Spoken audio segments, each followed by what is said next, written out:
Friends, जय जगन्नाथ। गोटे नुआ वीडियो को आपण मानक स्वागत। तो आज ये आम गाँ को बाहर जाइछु कौन पाइना बो एठी झील मानसिक रखी माँ हिंगुला पाखे 108 दीप जावाई झील हवा पूर्वर। तो ये आम गाँ को आज बाहरी जाइछु जेहेतु एटा चैत्र मास भी चली माँ मास। तो ये घर आम टे फ्रेश होगी बो भाउज आ पुओ बाहरी पड़लु मंदिर को माँ हिंगुला मंदिर को। एठी गाँव रे आमर हिंगुला मंदिर ठी आमे पहुँची गलु।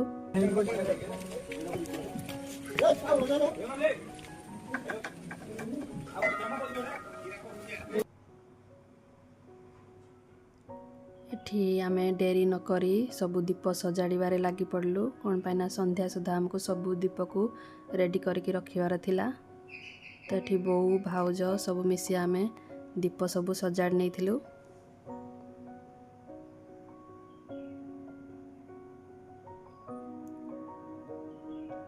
आउ एठी मो माँ को पाखरे सबू गोटी गोटी करी दीप नहीं रखी देइथिली सजाड़ी की।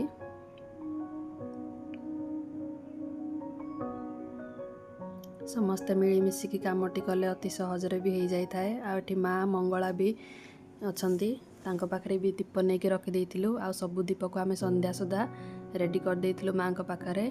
आठी देहुरी भी आसी माँ को पई सब भोग सजाड़ नेले।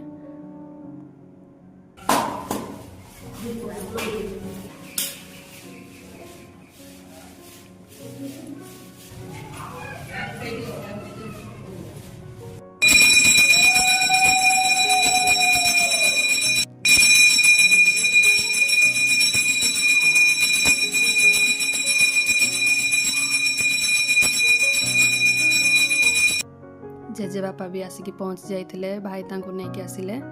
जेजेमा तो आसी पार नथिला ता देह भल नथिला। तो एठी आमे गोटी गोटी करी दीप सबू लगेलु।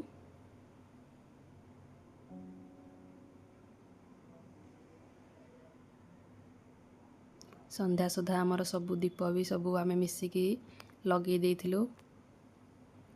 एठी भाई आ पुओ भी दीप लगेबारे हमको हेल्प कर देइथिले।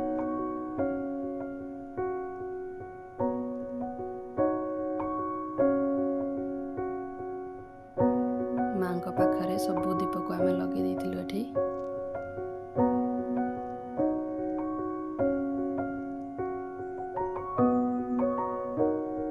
माँ को पाखरे एतिकी प्रार्थना की माँ समस्त को भलरे रखी थांतु, समस्तंकर मंगल करंतु।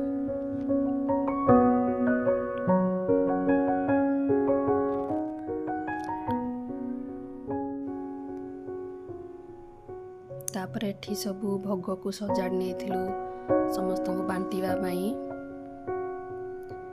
एटा मोर कालीर वीडियोटी थिला माने गुरुवार दिन आमे मंदिर को जाइथिलु। तो मो अपलोड करि पार नथली, आज ताकू अपलोड करिछि। एठी भोग को सजाड़िबा परे भाई नेले गाँ रे समस्त को बांटी देले भोग को।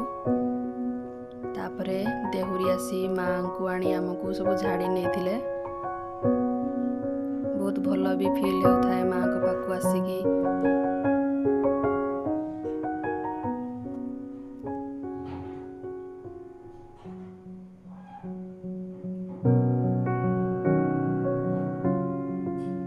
तो पूजा सारिकी आमे बाहरी पड़लु घर को जावाकू, राति भी हो जाए।